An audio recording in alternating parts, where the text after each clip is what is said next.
Hey, Adam Culbertson here. September is Suicide Prevention Awareness Month. We just want you to know that if you're struggling, there is help. All of us here at Microphones and Monsters care and want you to find the help that you deserve. You can call the National Suicide Prevention Lifeline at 1-800-273-8255. You can also contact NAMI on their helpline, and that's NAMI, the National Alliance of Mental Illness. Their helpline is 800-950-NAMI. That's NAMI. And of course, if there is an emergency, please dial 911. If you are having an emergency or somebody around you is having an emergency, dial 911 so somebody can help you. I know these numbers are in the U.S., but there are resources in other nations as well that can help you. So be safe and take care of yourself.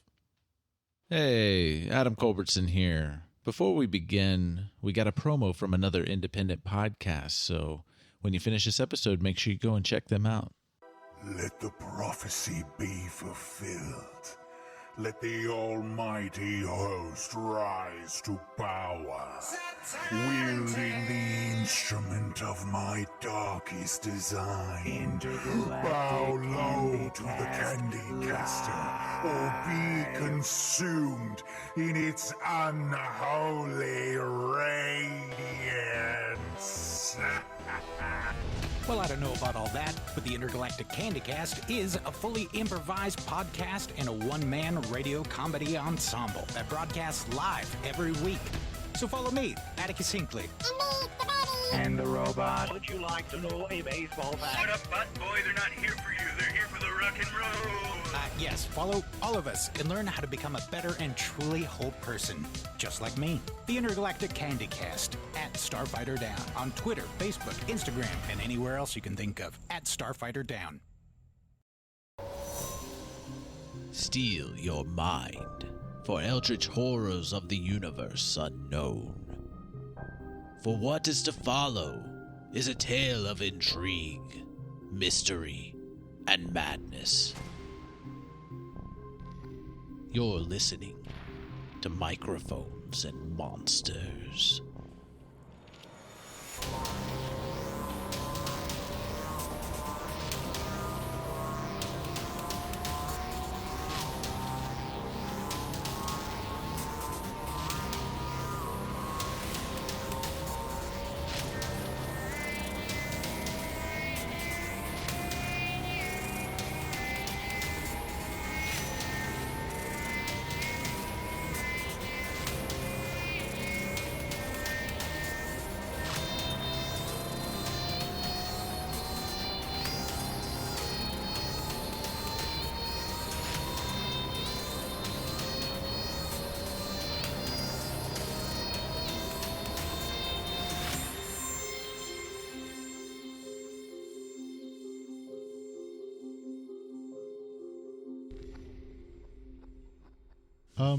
I wish I could tell you, but I suggest we probably kill it.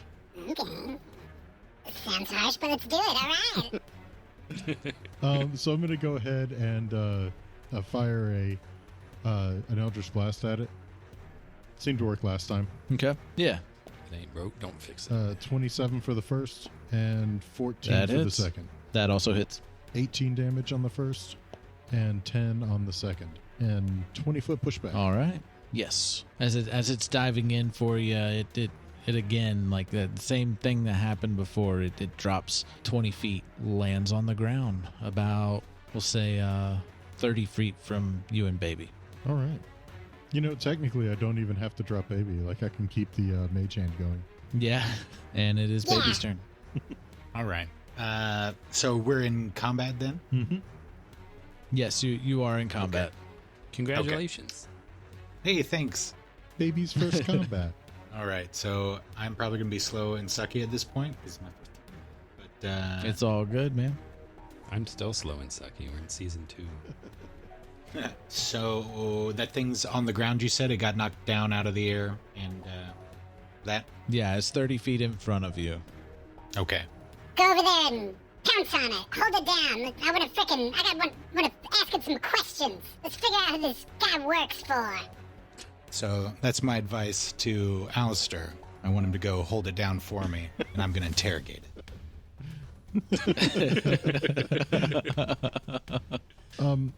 Well, the last one didn't seem to be in a very talkative mood. Yeah, well, what did you ask it? Well, I suppose I didn't.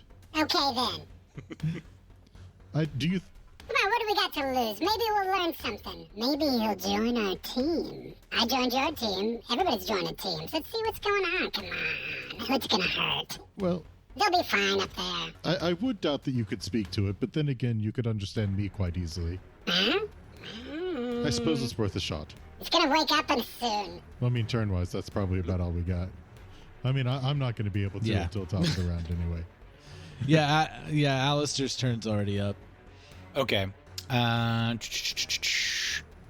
Well, I'm going to fly over to it then. Fine. Okay. I'll do it myself, you freaking cat. Hey, you freaking goblin demon, whatever you are, come here. I'm going to go over to it, and I'm going to hop on it. You're Give gonna it a smack. hop on it. Give it a smack. Yeah, what's your movement speed? 30 feet. Okay, so you can get to it. Yeah. And so I'm going to hop on its thing. I'm going to smack it in the face. I'm going to say, Hey, man, what's your deal? It doesn't it has no face. It's just a featureless face. Yeah, it's silent. As it's just like moving like it's looking at you, but it doesn't have any eyes. And there's no can I use any sort of intimidate, it has to communicate in some way. Can I glean anything about its ability to communicate at all? Hand signals, something. Its hands are just these huge giant claws that are just like more of his body that come to a sharp point, and you can't give me a what would it be to see if something has the ability to it just doesn't. It doesn't. Okay. you don't notice any way that it can communicate. You don't even see any ear holes that are recognizable. Like its entire face and its horns, it's just all one solid just this bluish shimmering flesh. All right. Well, in that case, I am going to say... Well, this is a bad idea. And then I'm going to take out my pitchfork. I'm going to give it one good go in the face, and I'm going to say... Aleister, help! Okay, roll for your attack with the pitchfork. You're using it as a melee weapon. Yes. Okay. And yeah, then roll for the attack on it. And you pulled your pitchfork out of your diaper, right? Correct. Okay. I remove it like a mighty Excalibur from my diaper, and I thrust it deeply into the black void of his face. So is it like a really large pitchfork? Like, is it like hammer space? It's about me-sized. Okay. Bigger than the diaper.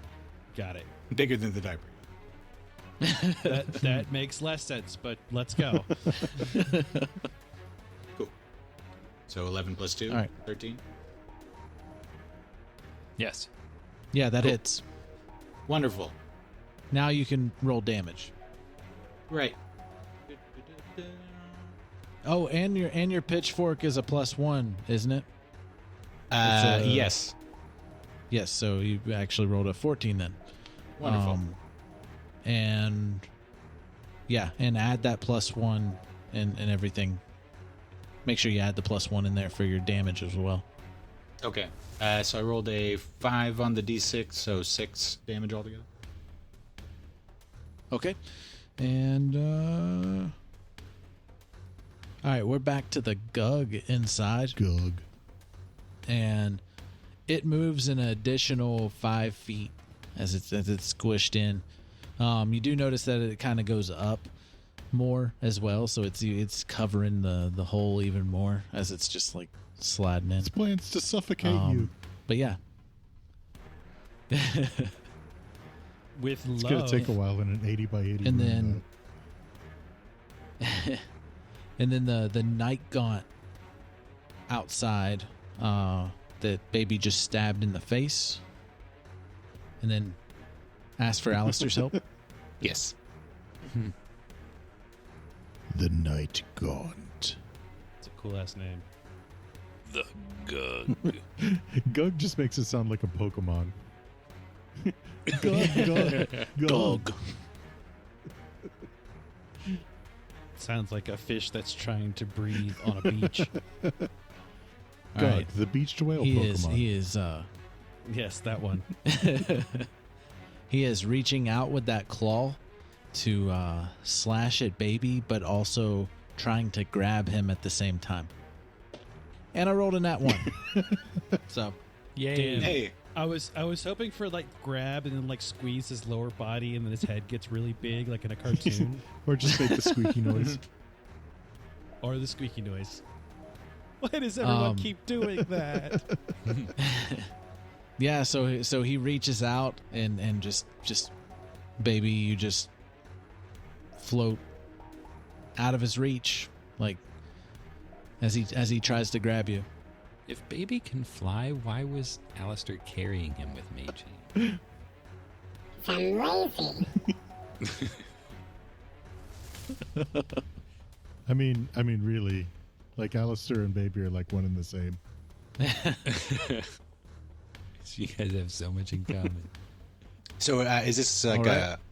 a turn, or I don't want to be holding anything up no. personally? Oh no, you're not. no. You're not holding anything up. I was Okay. looking at something, but no, it tried to grab you and it completely It failed missed. horribly. Whiff. Yep. And Julian.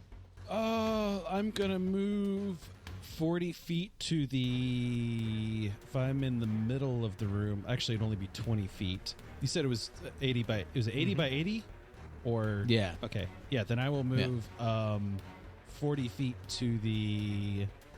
If I'm looking down the hallway where the Gug is at, I'd be moving to the right side or whatever side is opposite of Victor. Okay. I don't know which side of the hallway he moved over to, but the opposite of that one. I'm just gonna say it's right. And I got he's got to go down. I'm gonna burn through all the lightning gun I got, so I'm gonna try to hit him again. How many more charges you got left? 10. I have 10. Okay. I didn't really declare it, but I wasn't gonna actually do the 5 charges, which is good because I rolled like absolute crap.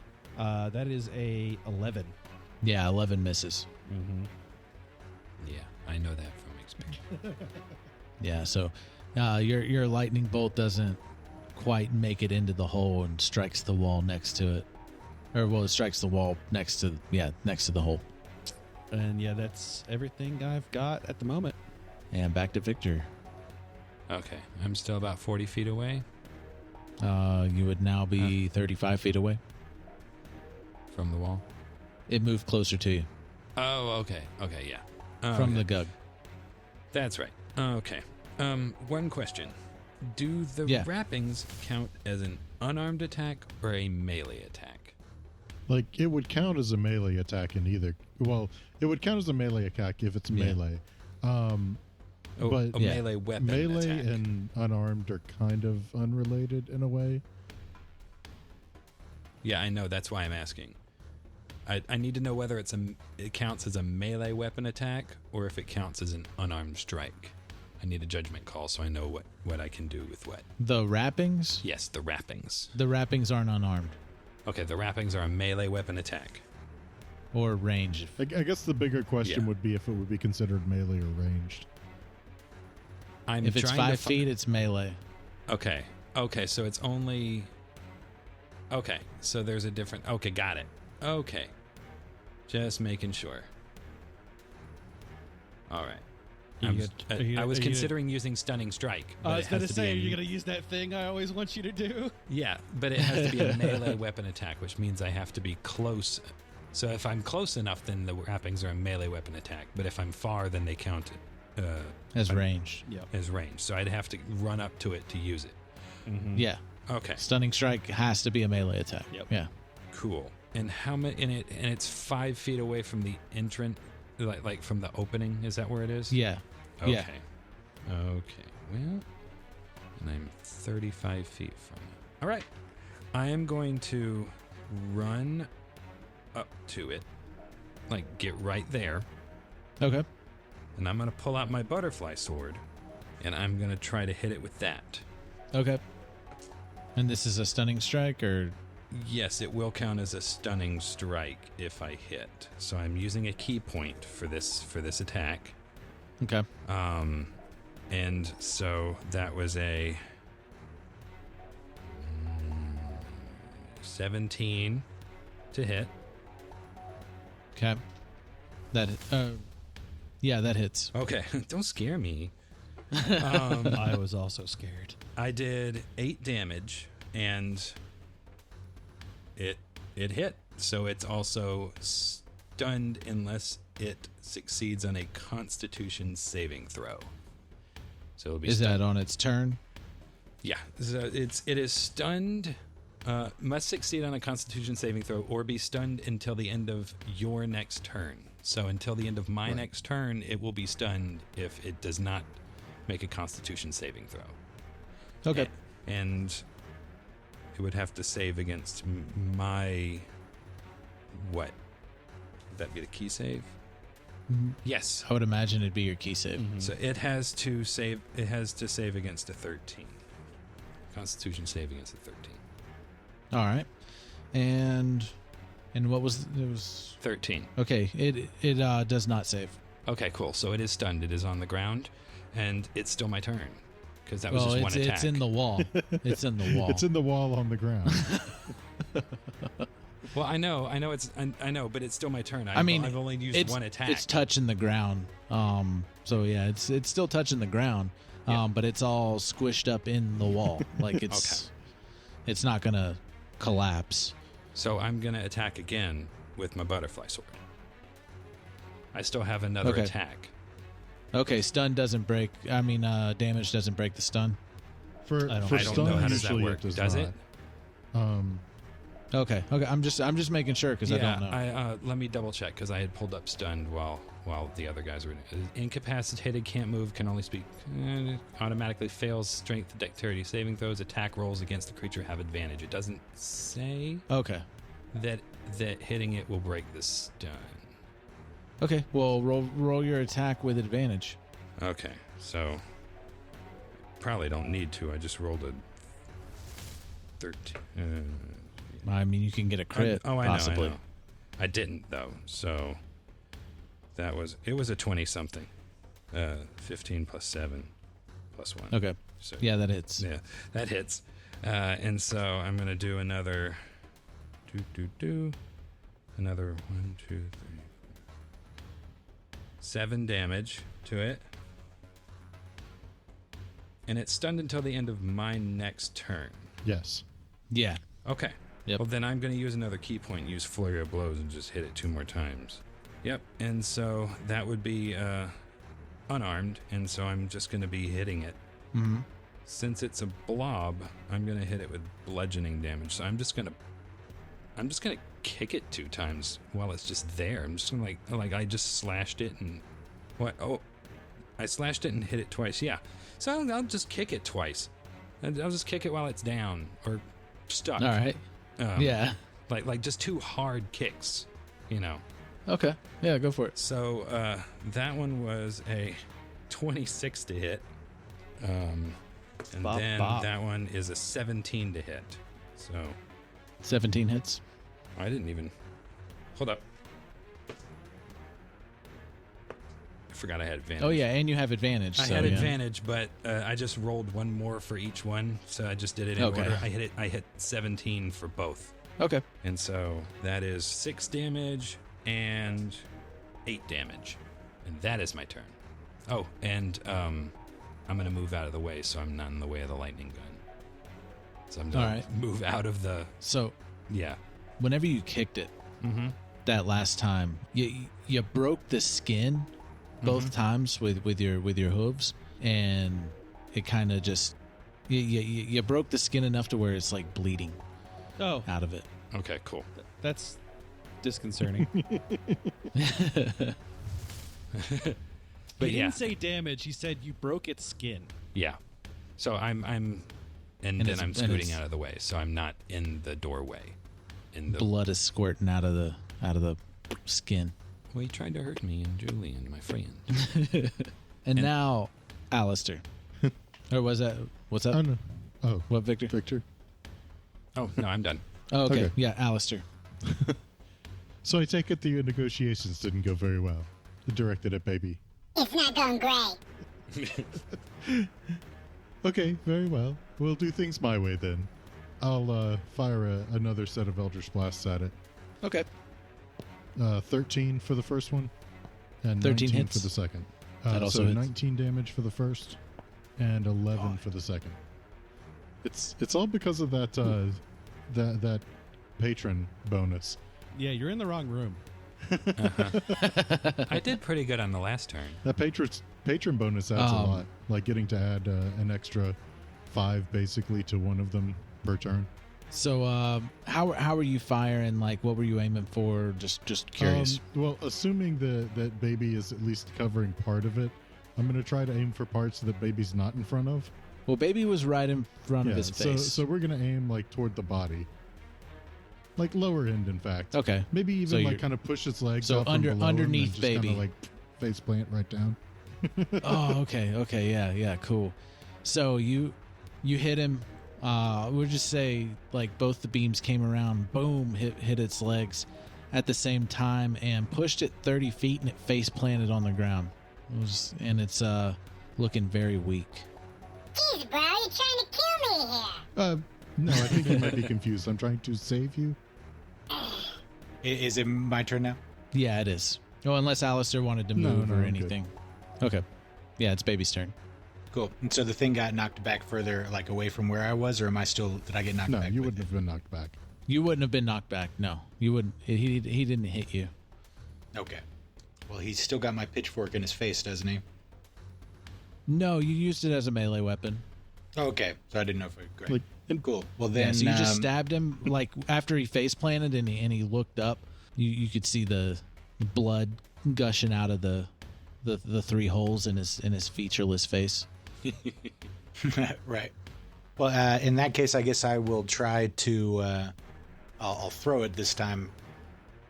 Give it a shot. Hit it long range with my pitchfork. All right, and you'll add your dexterity to this. Okay. As range, but yeah, roll to attack. So it should be 18 plus the 2, so it's 20 altogether, I believe. 20 to hit. And the +1 for the weapon. Okay, so then 21. Okay, yeah, but it does hit, yes. So 6. It rolled 6, so I guess 7. All right, so you threw it at his head.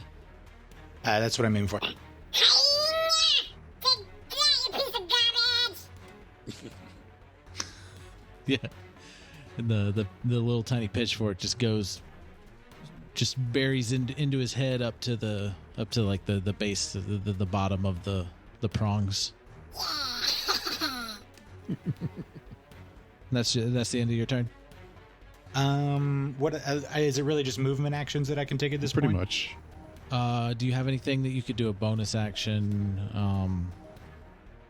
I didn't know if you had anything like that. Just evasions and dodging. Okay. So I guess I'll just head on back towards Aleister and hide behind him. Okay. Do you want to do your stealth hide? I feel like I'm engaging the fight. I don't know. Not yet. I'm gonna just hide. I'm just hide behind him for the moment. Okay, so you're just regular. You're just moving and hiding. Okay. Yeah, and you can see what it wants. Well, I don't think it wants anything, or at least it soon will not. It wants to kill us. Yes. Jeez, people, flying freaking demons, people coming through portals, and nobody's asking any questions. Everyone's just freaking this place, man. Fine, sure. Go ahead, Cat. Believe me, I'm pretty new here as well. Although, I don't really take kindly to things attacking me. Well, I guess we both agree on that. And how far were you? I would have been Aleister, you're right, 50 feet away from it now. 30 feet from where it started. So, like, if I hit it again, it would have gone 20 feet back from that. So, yeah, 50 feet from where it is now. All right, so what it's going to do is it's going to take off flying. Like, it's not looking good at all. It pulls the little pitchfork out of its face with its claws and throws it down on the ground. And hey, man, careful with that. It takes off flying. The pitchfork appears back in your hand, baby. Stupid. Oh, sorry, wrong. Stupid freaking demon wing thing. Pitchfork. Give me that back. And the night gaunt flies up towards the tower. Oh man, that's where they're keeping the old meat with that guy. I don't know, man. I don't know if this shit's worth it. Maybe I'll just go wait back at the portal generator. Well, if that's what you want to do, I will not argue. Well, fine. See you guys later. Baby out.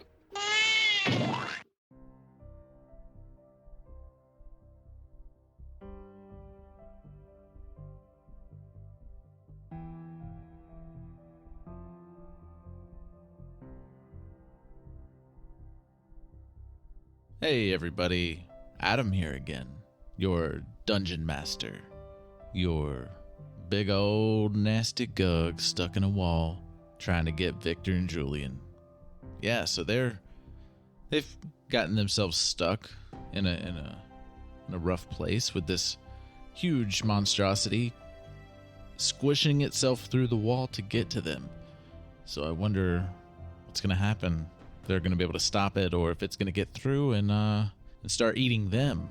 And Aleister and Baby fighting side by side against a night gaunt. But it seems they're not getting along too well. But does Aleister really get along with anybody? Baby with his very elaborate exit at the end there. Wonder what's going to happen to Baby separating off from Aleister like that. This world's not looking too forgiving at the moment, so we'll see what happens there.